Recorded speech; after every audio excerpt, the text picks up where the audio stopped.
What do you do when you have not one, but two $60,000 three-row hybrid SUVs on your hands? Well, you got to compare them, obviously. We have the 2026 Toyota Grand Highlander Hybrid Nightshade and the all-new 2026 Hyundai Palisade Hybrid Calligraphy, and they're priced within $500 of each other. We tested their interiors, driving performance, fuel economy, all the things we do in our larger comparison tests, and we came away with a clear winner between these two minivan alternatives.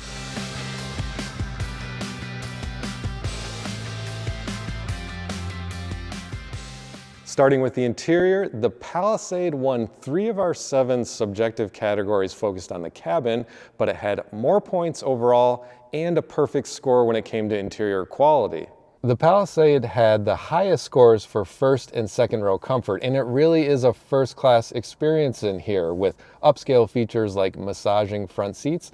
And in the second row, you get power adjustments, more seat travel for more space to stretch your legs, and heated and ventilated controls. But we did have a few issues with the climate controls in the Palisade.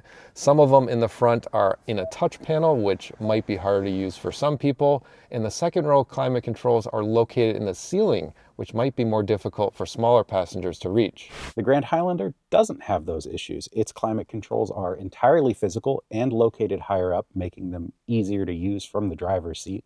And then in the second row, the controls are located at the back of the center console, making them easier to reach as well. While the materials aren't as nice in the Grand Highlander, they do feel more durable and better suited to family duty and much easier to clean.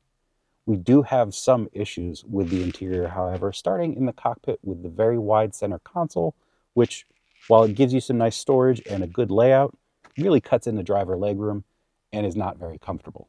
While we did score the Grand Highlander's third row as the most comfortable in the test, another thing to note about the Toyota is that the second and third row seats are entirely manually operated. On the plus side, that means they fold quicker than the Palisades. On the downside, it's much less convenient if you have to fold down all the seats or even just some of them. And when we measured cargo space using our own methodology, the Grand Highlander won both space behind the third row with the seats up and with the third row folded down. The Palisade's interior is far nicer to be in a vacuum, but speaking of vacuums, for messier families, whether that's because you have young kids, pets, or because of the activities you do, you might find more durability and utility in the Grand Highlander's interior.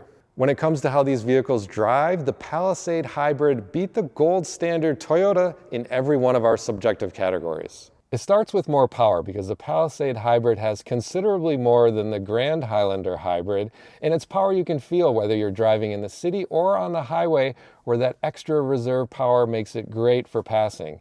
And it also offers seamless transitions from electric to gas operation with a quiet gas engine that you might not know is running if you're not looking at the tachometer.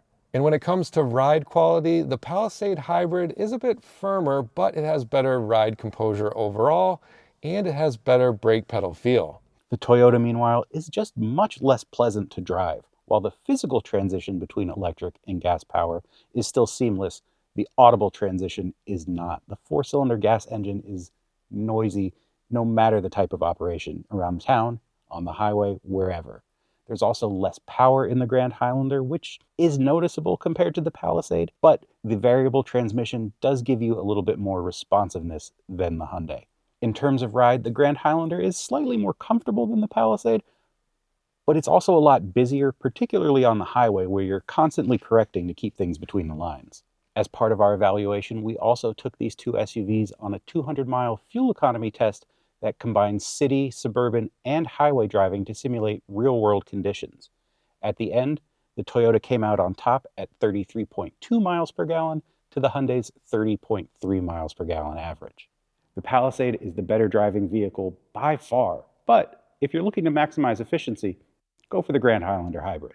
When it comes to value, the Hyundai may be slightly more expensive, but it's loaded with many more premium features and materials that give you much better bang for your buck. For around $500 more, the Palisade Hybrid offers a lot of nice stuff in here. You get things like heated third row seats, a head-up display, and the really nice interior. I'd be a little concerned about the marks that a car seat would leave on this nice Napa leather. I'm not worried about that with the Grand Highlander or its more durable interior. It's also more user-friendly. It's more fuel efficient. It's got more cargo space. But none of that can really justify the price or live up to the new standard set by the Palisade. But if Toyota were to put a 5 in front of the price on this one, I think we'd be in business. The Hyundai is the unanimous winner in this comparison test. It's much better to drive and has a much nicer interior that has more premium materials and features, and it still averaged more than 30 miles per gallon in our testing. It's the best version of one of our favorite three-row SUVs. But if you're looking for a minivan alternative for your young or growing family, is it maybe too nice? Sort of like the automotive equivalent of that one room in your grandparents' house that you couldn't ever really go in? Yeah, I think if the Palisade feels that way to you, then the Grand Highlander makes more sense. But it's not going to cost much less in the dollars department. For the full results of this comparison and to see how these vehicles fared in the categories that matter most to you, head to Cars.com.